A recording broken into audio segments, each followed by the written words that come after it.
everyone, and welcome to the second session of the 2025 Global Leadership Speaker Series, presented by the Center for Global Partnerships and Learning at Pepperdine University Graduate School of Education and Psychology.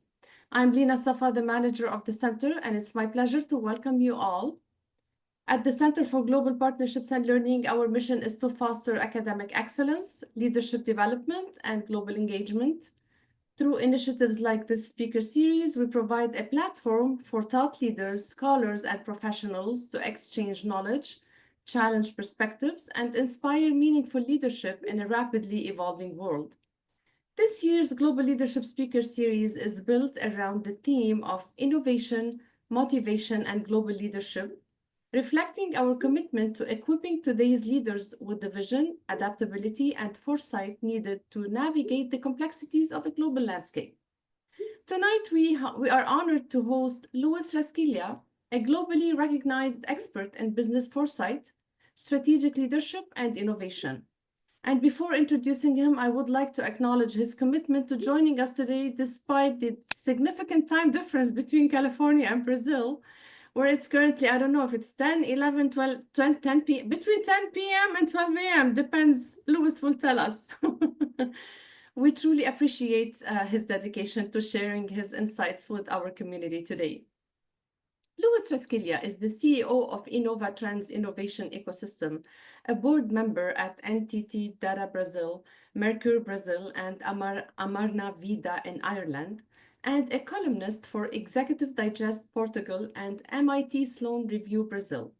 In addition to his leadership roles, he is a professor at several prestigious institutions in Brazil and Portugal, where he shares his expertise in business trends, leadership transformation, and global strategy.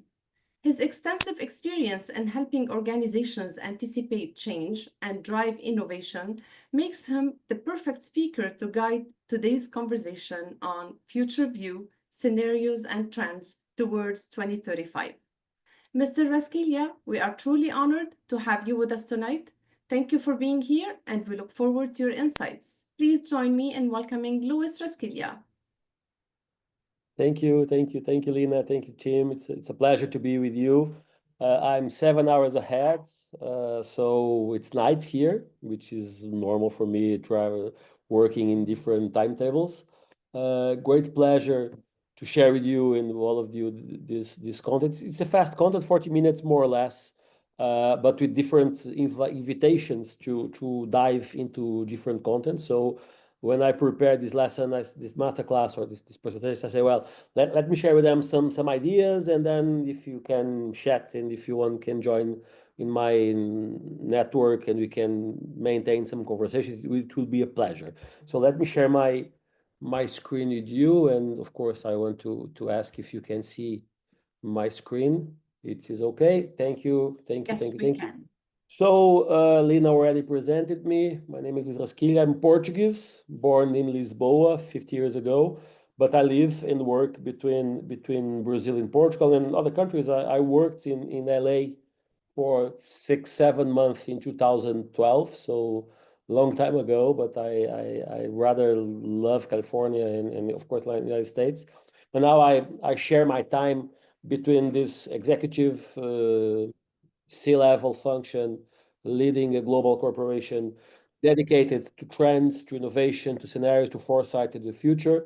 And of course, being board member in several corporations, teaching in several universities, in person, online, it depends where the agenda is. But there's my email, my mobile phones, if you want to chat and if you want to ask for information, to maintain some kind of connection, will be a pleasure.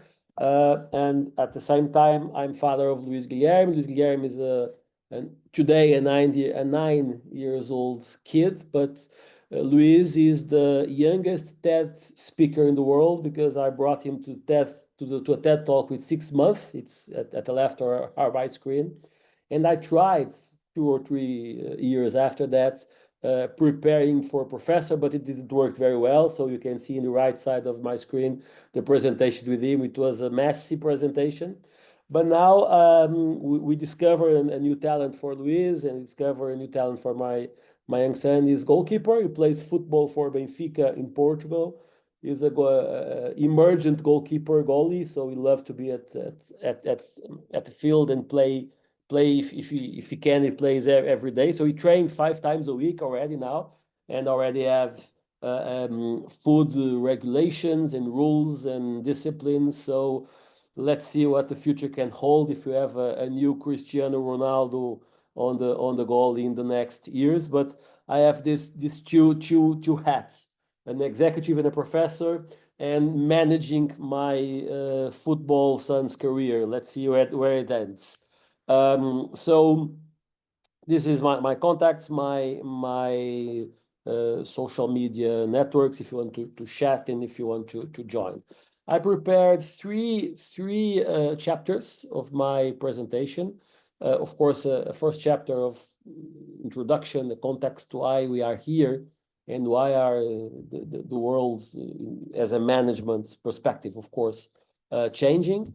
Then we go dive into the main scenarios for 2035, 5 biggest scenarios that will direct our way of managing, our way of leading our organizations. And final messages to leave with you some question marks, some ideas, some thoughts of how can we approach this new context. So let me start from the beginning. So we have a recent study from McKinsey, late 2024, that show us that 80% of all business models are at risk. So the traditional way of doing business, the traditional way of managing companies are at risk and are at, I can say, being criticized, because we are living in a new context, but we are, I can say, using the same way of doing management from the past century. So this kind of reality is changing our way of doing business, our way of leading corporations, of course, our way of leading people. Everything, and you can see the desk, the evolution of the desk, and I'm the older, I think, in this room. So I remember well a messy desk with a computer and several papers and several informations, and now my desk is my computer. So I can work in Brazil, I can work in Portugal, I can work in the United States, I can work in the airport, I can work everywhere. And we are, of course, in the a world of connectivity. Started with the emerging in the boost of iPhone in 2007, but more than the technology, we started to see the greatest transfer of power, because today power is on our hands, and with the connection network, 5G or Wi-Fi, I can access information everywhere. I can share information with everyone, and I can use, and we'll see in a couple of minutes, and I can use different AI solutions to help me to create content, share content, and maintain or create relationship with people and with companies. So I say that we are living a lifeware world. A lifeware is the sum of life, software, and hardware, and you can see this new generation of young kids, and my kid is not different, of course, now playing football, but when he's not playing football, is iPadding something, is creating something, is preparing something for school. And this human evolution is very interesting, because it's not only for the youngest ones. So you can see from the youngest to the oldest, everyone is connected, and we are experiencing new skills. And you can see this new way of seeing the contents on the world, digital world. It's a new skill. So for us at university, it's important to understand how can we address the theme, and how can we study this way of doing different stuffs with different skills.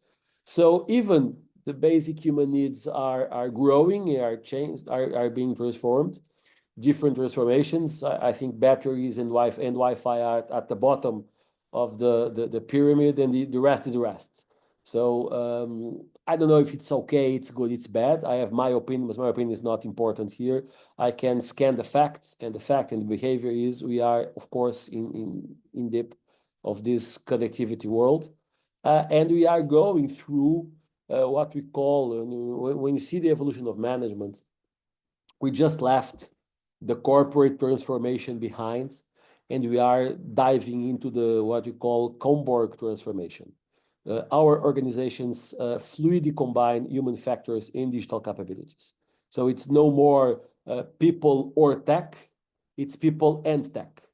And this is a major shift in our reality. Let's see how we are here. So Zoom I can be in Portugal speaking with you in California, and it's okay because it's normal, it's acceptable. And 10 years ago, 8 years ago, it was very difficult to put together this kind of ideas.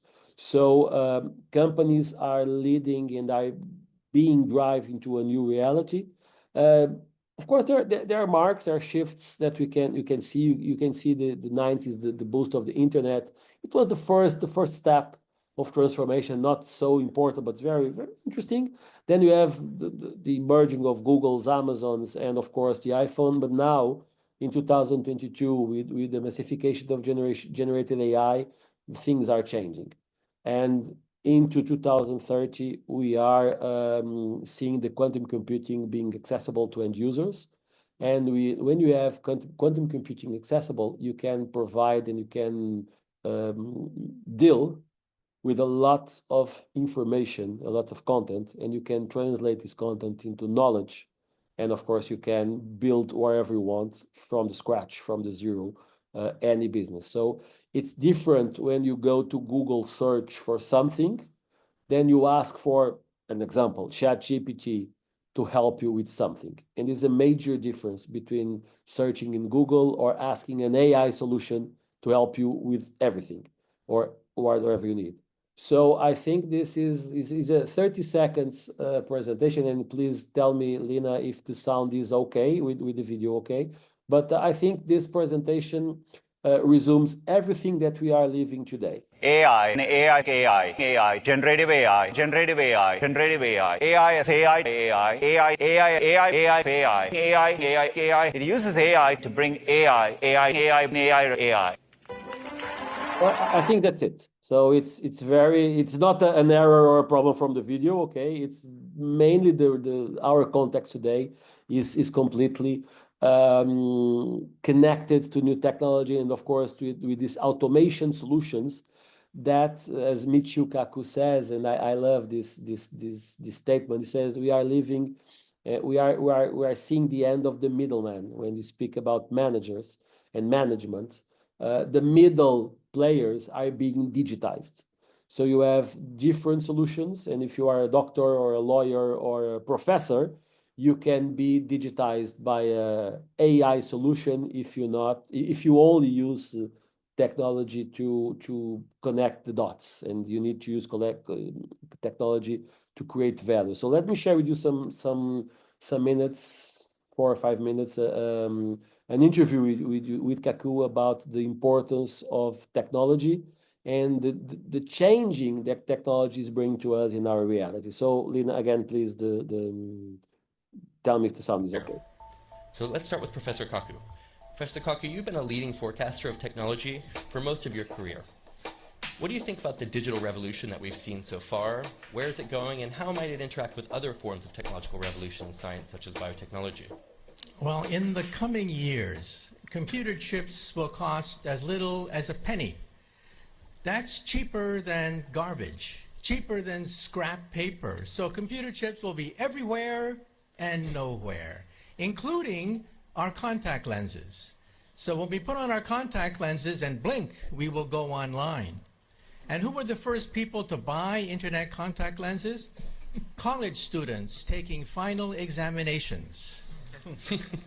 This means that my students will blink, and they will not have to memorize all the things I've been talking about. This is going to revolutionize education, because we cannot force students to memorize things that they can simply blink and get. And then if you feel sick, you will blink and see RoboDoc. RoboDoc is artificially intelligent, talks to you in plain English or Russian or whatever, speaks any language, accesses the entire internet for sound medical advice, almost for free. This is going to revolutionize the medical establishment. We'll still have doctors, but doctors will use RoboDoc as an aid. And if you're in a car accident in a foreign country, you don't speak the language, you'll talk to your wristwatch and talk to RoboLawyer. RoboLawyer understands the law in any country, in any language.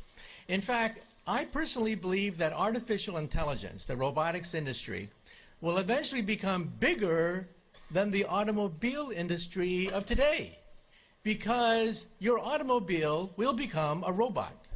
You will talk to it. You will argue with it. You'll have discussions with your car about the best route to take. And when you want to park the car, you simply tell your car, park yourself. And the car parks itself. This is going to revolutionize urban economics when you don't have to worry about parking anymore. And then the next organ to be digitized is the brain. You may not know this, but 2 years ago, scientists were able to upload the first memories. Memories can now be uploaded and downloaded. This makes possible BrainNet. BrainNet could be the next step in the evolution of the internet. Instead of zeros and ones, instead of text, you'll put emotions, feelings, sensations, memories. Teenagers will go crazy. Teenagers put happy faces at the end of every sentence. Why bother to do that when you can put the emotion of your first dance, your first kiss, your first whatever right there on the internet? And so in the future, when you walk into a room, you will mentally command the internet. You'll take dictation mentally. You'll turn things on, turn things off, communicate with other people. People will think of you as a wizard of some sort, mentally communicating with everything around you. That's BrainNet. And then biotech is being digitized now. We can create a human body shop. We can create from your own cells, so there's no rejection mechanism. We can create skin, bone, cartilage, noses, ears, blood vessels, heart valves, bladders. Complete windpipes can be grown in the laboratory. The next organ to be grown, by the way, is the liver. So for all you alcoholics in the audience, take heart. We may be able to grow your next liver. So even the economy is now being digitized into something I call perfect capitalism. You see, capitalism is based on supply and demand. But you don't know who's cheating you when you buy something. You don't know what the profit margin is. In the future, your contact lens will scan everything in a store, tell you who's cheating you, tell you who has the best product, what is the profit margin on every single thing that you can scan with your contact lens. And so capitalism becomes perfect. Perfect supply and demand. This means that there are winners and losers. The losers will be middlemen. Because why did Amazon become so big? Why did Airbnb, why did Uber become so quickly so large? Because they digitized the middlemen. So I tell my friends, if you want to become a billionaire, take an industry, take any industry. Write down all the places where there's friction, where there is middlemen, where there's obstruction, where there's frustration. List all the places in any industry, digitize it, and you too could become another Amazon founder. Thank you, Professor. In good futurism, that is a future with both inspires and terrifies. So thank you. Well, I think this last word is marvelous. Inspires and terrifies, because everything is a change. So when Professor Kaku says you need to understand the digitalization of the process, it's more important to look ahead than look behind. So there's a lot of transformations going on. There's a lot of changes going on. And of course, we need to be more prepared for them. And we are more prepared for them when we look for the future in 12 months or 12 years. It depends. I work in projects for 10 years' time. I worked 2 or 3 years ago in a project for 30 years' time, which will be our business for clients on mobility services. in 30 years time, but normally I work in 10 years time, a timeline of 10 years time, and so much thing to see and so much transformations going on. I think we are moving from this idea of dinosaurs companies, strong and connected and closed companies, into more agile, more innovative companies, more digitized, more tech companies. And this means that you are living the Taylorism normal approach that's led for 100 years into a post-Taylorism reality. I don't know where it is, but it's more agile, more decentralized, more connected, more diverse, and of course, much more engaged with this new way of seeing the business, where I think collaboration is more important than everything else. So everyone has different knowledge, different possibilities, different skills.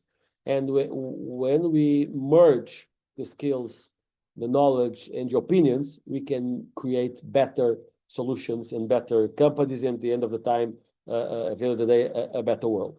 So I love this statement from John Chambers. He says, companies die because they do the same things well for too long. And when you see the Nokia example or the Kodak example, you see what happened. They were very good at their business model, but when times changing, when the market change, and if you don't adapt to change, you'll be outdated. So there's a new video here with some very strong and very important message for me.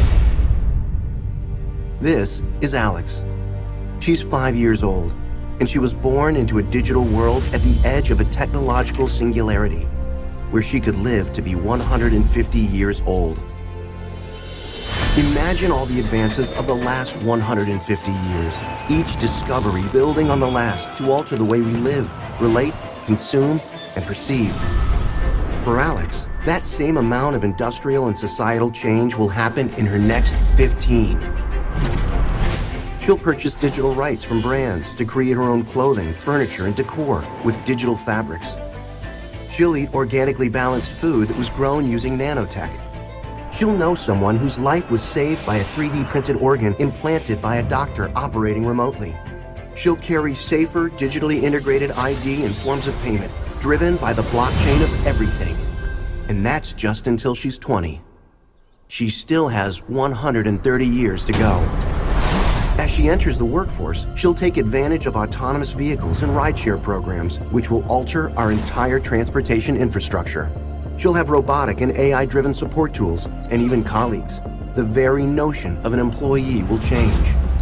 All these advancements will open us up to a new world of imagined possibilities. What role will your enterprise play in creating this world? Her world.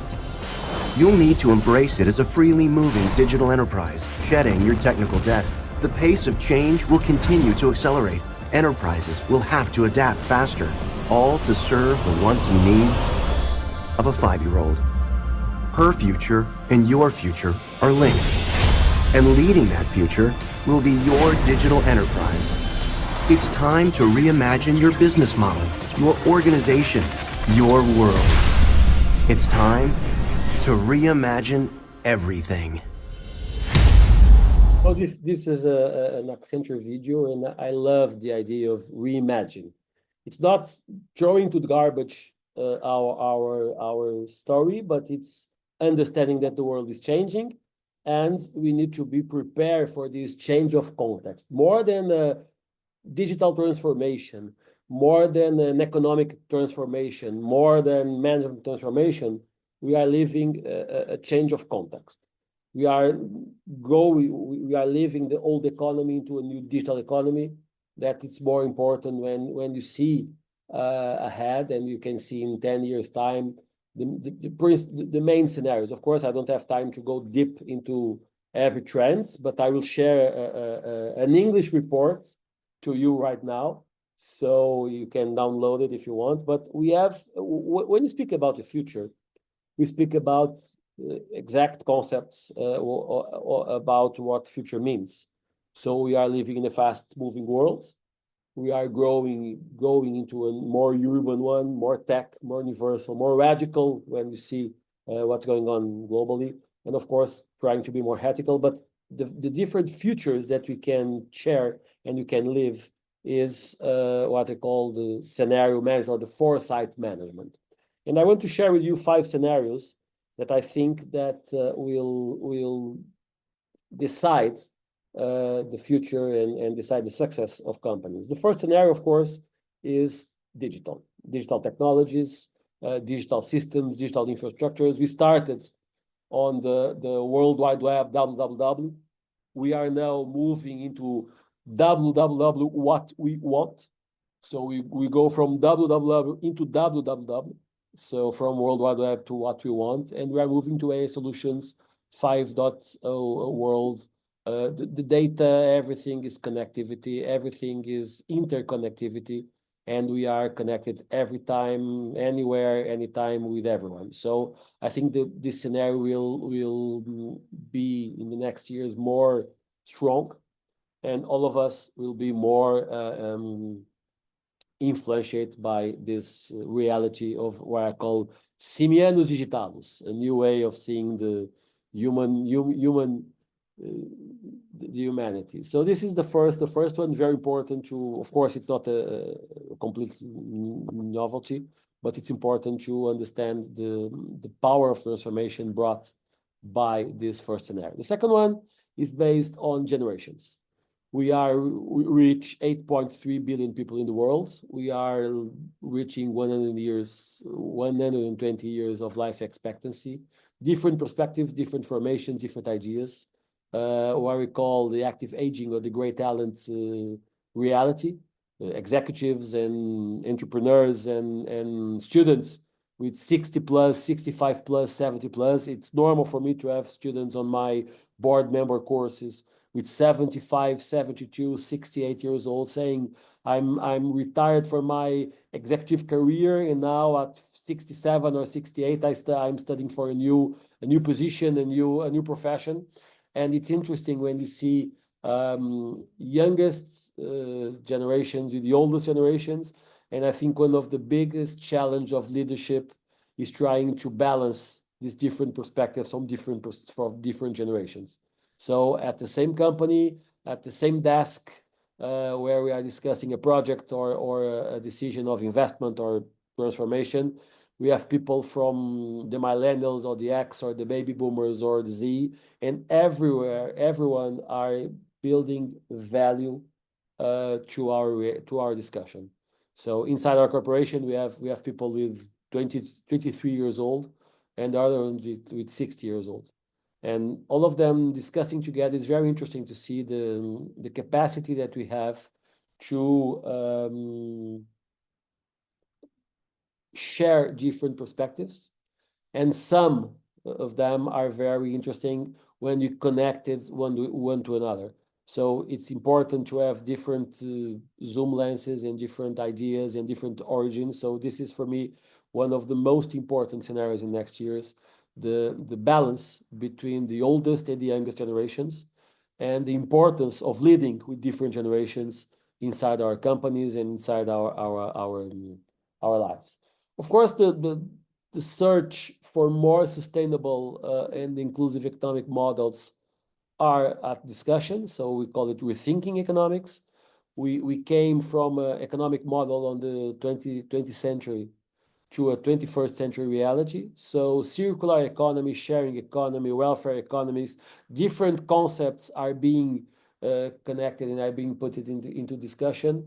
But I think we are living a complex challenge that requires governments and companies, civil society, and of course academic professionals to trying to understand how can we arrange the model that we are living in.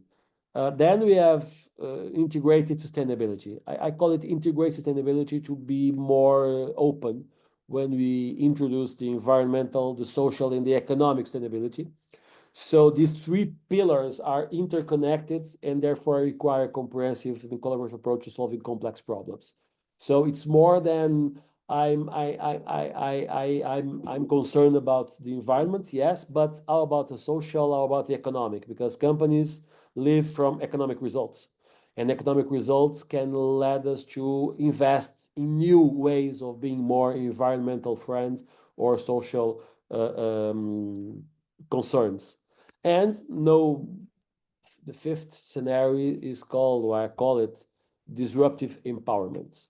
So people, when are connected, and we saw several, one or two examples of that. When we are connected, you have the power, and you have the power to mobilize others. You have the power to influence groups. You have the power to promote or to criticize wherever you want, companies and movements and people and brands. And if you turn this empowerment into a positive force, you can help the society, you can help companies to be more important for the society. So these five scenarios for me are the major shifts that we are dealing with in the next years. You can, brought from PwC, you can see five pillars that are entering inside our companies, and technological breakthroughs in one of them based on AI solutions. We have more people in the world living longer, and of course they need to understand new skills and be what I call the lifelong learners. We need to maintain a behavior of learning day by day. We have urbanization growing, so increasing the world population moving to cities. United Nations projects 4.9 billion people will be urban in 2030, in 5 years' time. It's not so long, and it's not so many years. We have, of course, we are seeing in Europe, in the United States, in China, in India, in Brazil, shifts in global economic power between developed and developing countries. This is a discussion that's going on. And of course, the climate resources or resource scarcity and climate concerns are moving us and are pushing us into a new reality, very different from the Taylorism reality. So you have here a very big report on trends for 2035. We are speaking about 78 trends, split it between mega trends, behavior trends, and business trends. And you can download the report. It's free. We don't ask for cookies or email or nothing. It's completely open. And if it works, the QR code, please let me know. If it doesn't work, please let me know. I can send you the report, the PDF or the link, and you can download it, of course, for share with our students. So 45 minutes, I said. I have 38 minutes of discussion, so I have 3 or 4 more minutes to share with you some insights about this transformation of business. 4 years ago, I ran a study at INSEAD where we asked to the C-level executives what were the main concerns, what is their priorities to maintain their companies competitive. And it's very interesting, but in the number one was and still is this year customer-focused innovation capabilities. So innovation, not innovation to create new products, but innovation to understand the context and taking the correct decisions to use the opportunities that we are seeing ahead. Then organization agility and rapid learning, which is very interesting because companies and biggest companies are slow in taking decisions, are slow in going to the right or to the left, and are very slow in growing into new realities. Then collaboration and partnering internally and across the ecosystem, which is very interesting because we cannot do this alone by ourselves. We need to collaborate with each other, be with different perspectives. And the fourth, which is for me, it's very interesting because I just wrote with 3 years ago in Portuguese, the ambidexterity book with a very important contribution to Professor Rancharan. We teach together from time to time. When I teach with Rancharan, I pass Rancharan slides, but it's okay. My mother is proud of his son's teaching with Professor Rancharan. But we are saying the ambidexterity, I think it's the most important concept in the near future, because you need to experiment and scale, but you need to deliver results from the present. So you need to prepare the future, but maintain the present. You need to see in 2, 3, 5, 10 years time, seeing ahead, but at the same time, you need to maintain your daily base company working and your results growing. So we are in the middle of a management transition. We are living for 100 years old, we are lived in the Taylorism model, which is mainly characterized by the in-person 9 to 5 work, command and control. The top decides everything and the other part of companies just implement it, task repetition, and of course, top-down hierarchical structures. I think the post-World War, World War II led from the scientific administration to the classical school of management. 2021, pandemic world and pandemic work. So we're basically survival, searching for balancing and adapting. And in 10 years' time, we'll remove these 2 years from the statistical analysis. And now, from 22 ahead, we are testing new models. 100% in person, 100% remote, hybrid models, 4+1, 3+2, split hybrid. So different realities are growing, a part of Taylorism, a part of the traditional way of doing business. We are testing new ways of doing business. And I think when you see this in that perspective, you see the Taylorism management model were focused on running business and growing business. And for 100 years' time, from 1919 to 2019, we were invited to managing our corporations on running and growing. And we are a way of transforming. And after 2022, I think the mainly challenge that we have as a leaders or as C-level or as a professors is trying to understand how can we transform our business. Because my son is 9 years old say, why I need to memorize everything that the professor says if I have on my iPad a solution that can, or an Alexa solution that can help me with everything. So how can we address these levels of intervention? And we are very, very prepared to run and grow. But I don't think we are very prepared to transform businesses, because when you transform, you enter into a shadowing zone where you don't know what's going on, and you don't know what the future holds. So I think we are being pushed into transformation, and all of us, because human behavior is like this and human being is like this, we want to stay in the run and grow, because we know how to run and grow business. We don't know how to transform business. But the world is saying to us, the context saying to us, help me out to transform my traditional business into a digital one, my biggest company into an agile company, my leadership team into a more prepared team with different generations. And this level of intervention is, again, saying to us it's more important to see, and I already passed this slide, to see what's going ahead and not be very keen or connected to the past. It's important, the past, we need to respect the past, but of course it's more important to see what's going ahead. So bringing a statement from Chris Anderson says, we don't live in an era of changes, we live in a change of era. And I think it's very interesting, this statement, because this is our reality. Not everyone likes this reality. And every day I hear, well, but 10 years ago, it's better. When I start my career, it's better. When I start my life, it's better. Okay, but it is what it is. Life is like this. So we are living new realities. And this new reality, my last video, is based on change.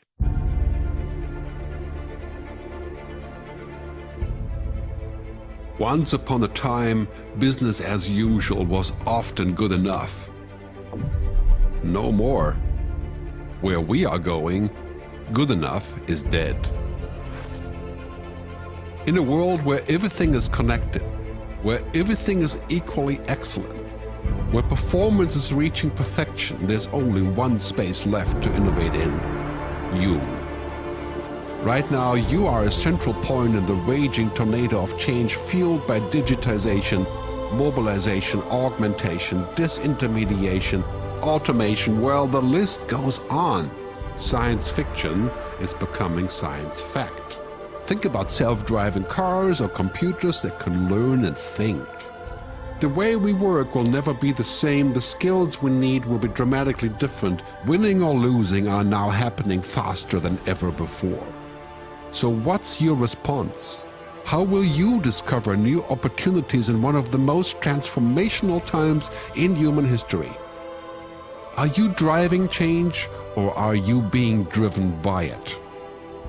Disruption has become the new normal. With change, it's always gradually, then suddenly, well, things really have stopped happening gradually. This change is exponential.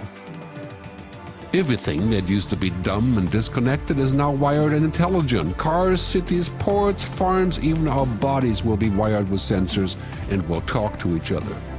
These game changers are also combinatorial. They amplify each other, creating a perfect storm of change. Quantum computing fuels big data. The Internet of Things fuels artificial intelligence and deep learning, which fuels robotics. However, anything that cannot be digitized or automated will become extremely valuable. Human-only traits such as creativity, imagination, intuition, emotion, and ethics will be even more important in the future, because machines are very good at simulating, but not at being. Yes, robots and software will do some of our work, but this will allow us to focus on things that cannot be automated. To imagine change squared, you've got to start engaging more with what might be, not just with what is. Immerse yourself in the immediate future, 5 to 7 years out from today. We need to go beyond technology and data to reach human insights and wisdom. Technology represents the how of change, but humans represent the why. The future is about holistic business model. The opportunity is to be liquid, to learn just in time, not just in case, not single improvements, but complete transformations, not individual systems, but new ecosystems. Humanity is where true and lasting value is created. We will engage, relate, and buy things because of the experiences they provide, because of their transformative power. The future doesn't just happen, the future gets happened. The new way to work is to embrace technology, but not to become it. The future is in technology, yet the bigger future lies in transcending it. Let's live and lead from here. I think it's a very powerful message about technology and people, not technology or people. And to end my presentation, I think it's not an actual statement, but it's very actual at the same time. Is most adaptable to change. We are being invited to adapt to change very fast, because what we learn in 2 years or 3 years or 5 years time, it's outdated already, and we need to maintain our capability of regular updated, to understand how can we address these themes, and how can we be more effective on these cutting edge solutions and technology that we are living in. So I want to share with you my AI solutions on Deep Dive. I created last week. I sent to Lina last week the first one. I created several podcasts on my content. So I uploaded a book, and I uploaded several articles, and created a podcast. If you want to follow on Spotify, it's in English, so don't worry. I upload Portuguese contents, and the software translates into English stuff. So you have I think the first one is about education. So more for our professors, the future of education and the new ways of understanding education. But then you have ambidexterity, you have the importance of the 5.0 world, this new way of technology, strategy, foresight, trends. You have the first one is about what's next 2035. It's the resume in 20 minutes, 18 minutes about that report that I shared with you in English. So if you want to follow and to use the content, feel free to do it. And of course, if you want to use the software is Notebook LM, you can upload everything you want, and it translates into a very, very professional podcast. So, like Brenda says, there's no excuse not to having, and Lina says too, no excuse to not have your podcast or your channel with this content. So, thank you very much. It's a pleasure to be here. It's very fast presentation. Hope that's led with you some question marks, some ideas, some provocations, and of course, I'll be happy to be in touch with you and to share different ideas and share contents if you need and if you want. If you want another class or another master class, of course, will be a great pleasure. Lina, thank you very much. So Alan is not here, but I just sent a WhatsApp for her to thank her for this opportunity, and I look forward to maintain this conversation with you. Thank you very much. So I pass it to you, Lina, again. Thank you so much. Thank you. Wow, what a powerful presentation. I mean, fast but powerful. I mean, and a little bit terrifying insights, although deep, just like they mentioned. Well, I don't know to what extent we can, and I don't mean to be here, negative. No, this is so powerful. Maybe a little bit.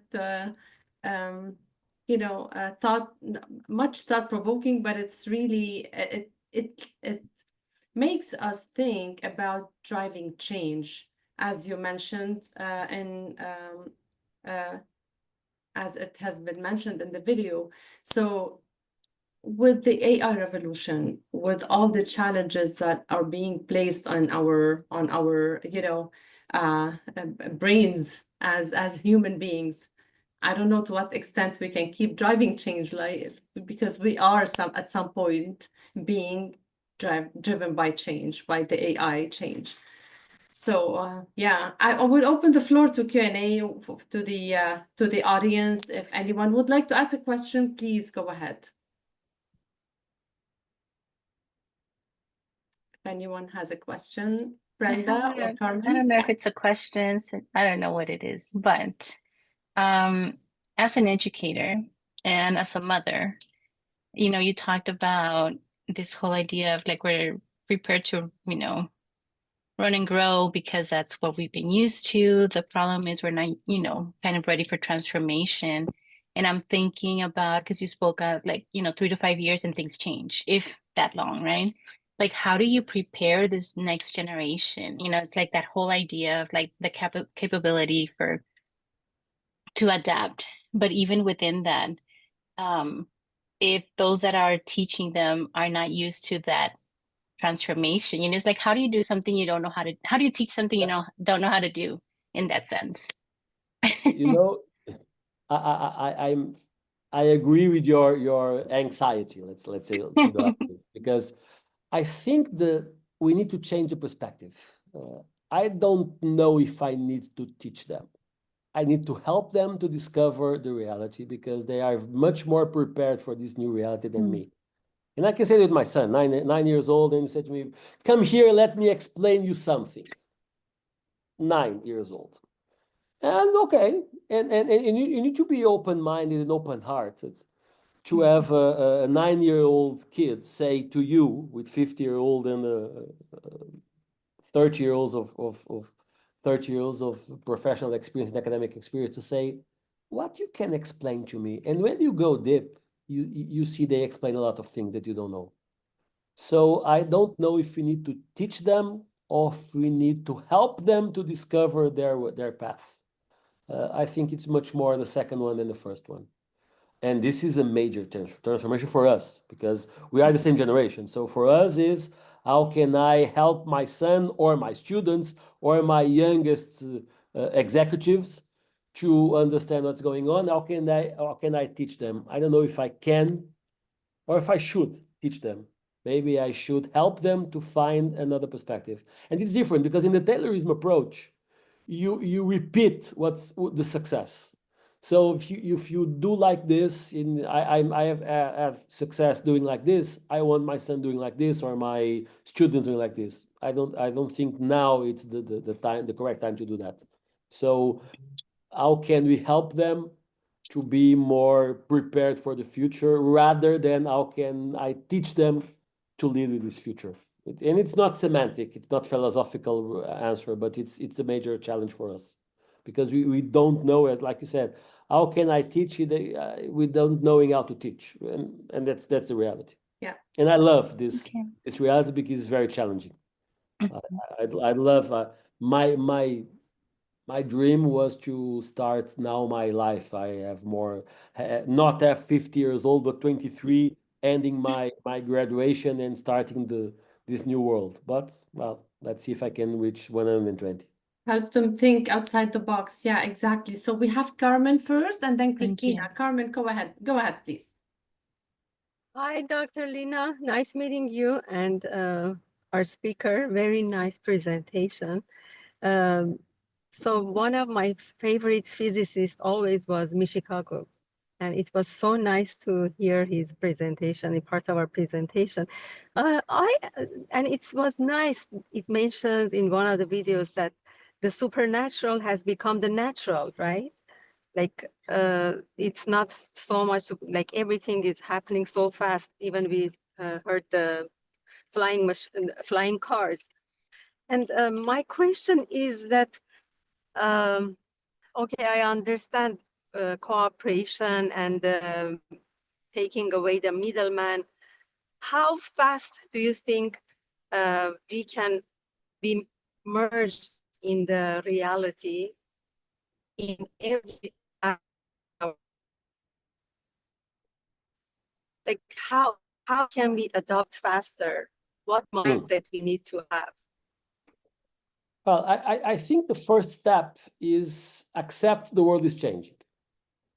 And there's a lot of people who say, no, you can see it's not like you said, it's not so transformative world. So I think the first step is, well, what's going on? And let me have some time in my agenda, in my daily or weekly agenda, to see what's going on and try to understand and speak with the others what's going on. I think the second theme is accept that we don't know everything. We were prepared as a student, as an executives, to know everything about everything. And today it's impossible. 8.2 billion people in the world, 80% of the world is connected. Every 12 hours, the knowledge, the available digital knowledge doubles every 12 hours. So in 24 hours, my presentation here is outdated. So it's impossible to dominate everything in companies. So I think this is the first steps to be in this reality. Like you, I like Kaku because it's very provocative, but it's very true what he says. And we are this decade, 2020, 2030, I think will be the most transformational decade in the humanity. In 5 years' time, we'll see the past and say, wow, what so many changes in this last 10 years. So be prepared for in the next 10 years, we see more transformations that we saw in this last 20. So it's going faster, it's going bigger, and it's going disruptive. And this is our reality. So if I want to be out of this reality, I need to close myself into some -3 basements in Australia or in the middle of Africa or wherever, but there's a connected Wi-Fi that will reach you there and see that you are there online. So it's a new world with the challenges in the pains that can bring to us as a mother, as a father, as a professor, as an executive, as a husband or a wife. And this is very, very, very challenging. But I think we are in the good way of dealing with that if you want to dealing with that. Because I know a lot of person says, no, I don't want to live in this world. Stop the world. I want to go out. I don't want to live with this AI solutions or whatever. Okay, but you need, this is the reality. And humanity proved already across the centuries that she can adapt. So we are into an adaptation mode on, which is from time to time complex, but I think it's interesting to lead with. Don't know, Carmen, if I help you with my answer. Thank you so much. Thank you so much. Yes. Thank you, Dr. Sarkis, as well. So, Dr. Christina, go ahead, please. Thank you. I don't even know. It's a lot of thoughts and maybe like a loaded question, but with the rapid change in technology and AI, and then also with the rapid changes sometimes in politics and the weight that business and corporations and global leadership carry on a lot of like some of these countries, right? Like an example is the US right now. Some of the things that are happening with Doge, some of the things that are happening in businesses. How do you one of the last parts of the presentation talked about one of the areas where we can really contribute is human insights and wisdom, right? So how do we drive that? And how do we drive that humanity with the rapid change? And how do we ensure that there's a protective layer or a regulatory layer for, like the global, like bridging the global south and the global north? Because even though in some places we have 5G, in some areas, we still have people without internet, right? So how do we address the very real challenges using the technology that is rapidly changing? You just described Brazil, for instance. Bigger than Europe, and we have 5G in São Paulo, you don't have internet signal in Amazonia, for example. I think we are living, this transformation is based on a characteristic that I don't know if the biggest leaders in the world are aware. The ideologies and the rules that we practice in the world were created in the 20th century. And we are in the 21st century. And there's a lot of difference between centralized information, as you can see in the Cold War, centralized information, and now we are living decentralized information. With all the challenges that we need to handle, but we are in a decentralized world. And the leaders, global leaders, you can see in Europe or United States or in Brazil or in China or in India, they want to maintain some status quo created on the 20th century. And we are now in the 21st century with more people in the world, more connected people, more information, more interaction. And this is the shift of power. When I say the iPhone is the biggest transformation in history, because they transformed the power or brought the power from the companies, for the governments, into the people.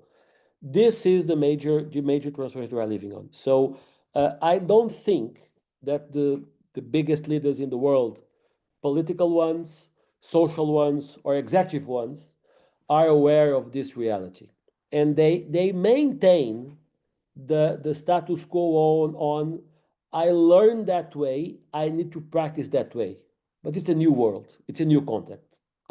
And you have youngest kids with 8, 9, 10, 12, 15 years old wanting to be YouTubers and don't want to be lawyers, want to be influencers, social influencers, and not to be, don't want to be engineers. And this is difficult to understand. When my son explained to me, now he wants to be a professional football player. Okay. But 1 year ago, he said, I want to be YouTuber. And my wife, which is a lawyer, imagine the short circuit that gave us to her. So why my son want to be YouTuber? YouTuber is not a profession. But you see, there's a lot of people earning a lot of millions of dollars being YouTubers. But for a lawyer, it's different perspective. So I think address the theme on north and south of the world, or in Brazil when I have very advanced cities, and at the same time very, very challenges on connectivity or basic human needs. integrated sustainability that I said was one of the scenarios, I think is the first answer for that. And technology can help. And the world 5.0 can help. It will be another masterclass. If Lina invite me to another presentation, we can speak about 5.0.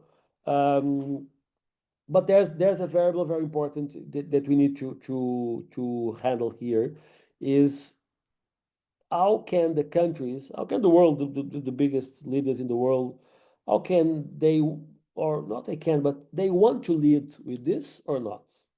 Because when you have European Union leaders that are 20 years or 25 years leading European Union in a traditional way, and now they are being posted and connected to another reality, they want to change or they don't want to change? And this is the main question mark. I think we will need to wait 1 or 2 generations to remove this mentality of more tailorist approach to explore new models. And this takes time, and I strongly believe that the youngest generations will transform the world, not the oldest one. The oldest one don't want to transform anything. They want to maintain everything as it is. And you can like or not, but it is reality. The new generations want to challenge stuff, challenge education, challenge politics, challenge tech, challenge the relationships. And this is very interesting, but it's scary at the same time. Like Kaku says, the guy said, it's terrifying and inspiring.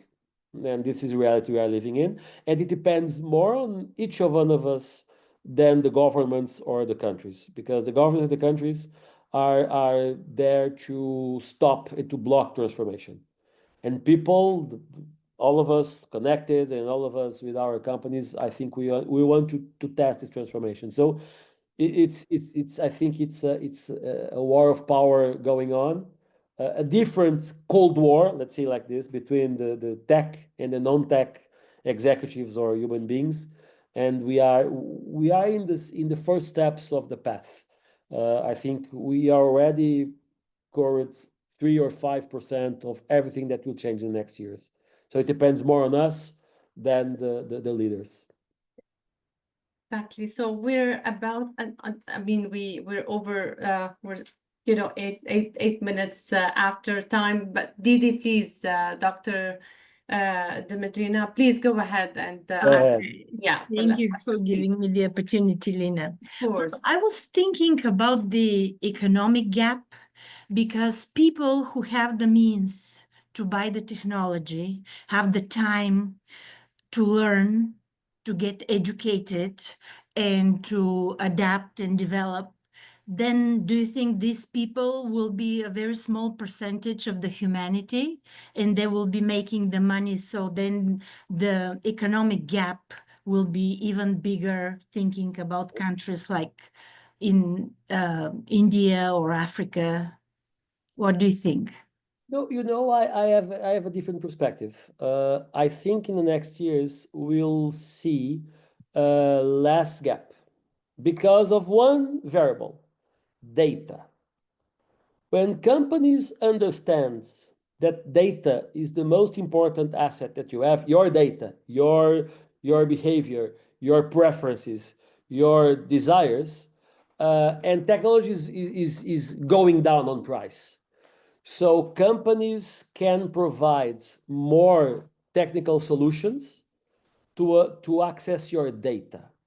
And after that, to propose you the more adapted solutions for your reality. So we are moving from a massification markets into a mass customization approach. And this mass customization is only possible when you know the people and you have data.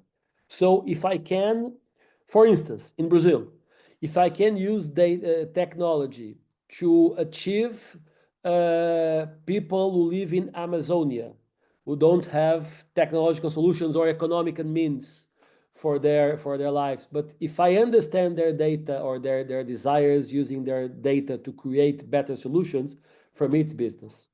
And at the end of the day, we are in the business world. wherever that means. But it's business that we are living on, and this business will help us to be more effective. So when I say the 5.0 solution, in 30 seconds more, 4.0 industrial revolution is tech for business. We are entering the 5.0 revolution with tech for people. And we are understanding that tech for people is much more interesting than tech for business, because when I provide technology to help solving the problems of the world, more clean water, more clean soil, less gap between the richest and the poorest, I can use technology to reduce that gap. And you can see Japan. Japan is leading the 5.0 transformation. I'm at the board of NTT Data in Brazil, but is one of the biggest companies that are leading this approach.